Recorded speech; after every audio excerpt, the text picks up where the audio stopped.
மதுரை மாவட்டம் சோழவந்தான் அருகே Mannadimangalam bank of Baroda வங்கி கிளையில் அடகு வைக்கப்பட்டிருந்த 70 சவர நகைகள் மாயமானது தொடர்பாக வங்கியின் துணை மேலாளரை கைது செய்து போலீசார் விசாரித்து வருகிறார்கள்.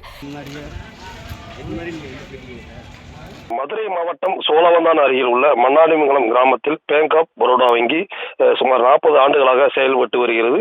இந்த வங்கி கிளையில் துணை மேலாளராக பணியாற்றி ஒருவர் மதுரை ஆணையூர் பகுதியைச் சேர்ந்த கணேசன் என்பவர் வங்கியில் பணிபுரிந்து வருகிறார்.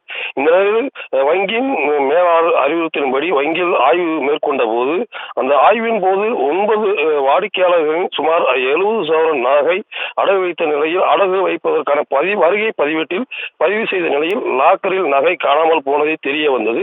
இதனால் காணாமல் போய்விட்ட அறிந்த வங்கி மேலாளர் கொடுத்த புகாரின் அடிப்படையில் காடுவெட்டி காவலர் வங்கியில் துணை மேலாளர் கணேசன் மீது வழக்கு பதிவு செய்து விசாரணை செய்து வருகின்றனர்.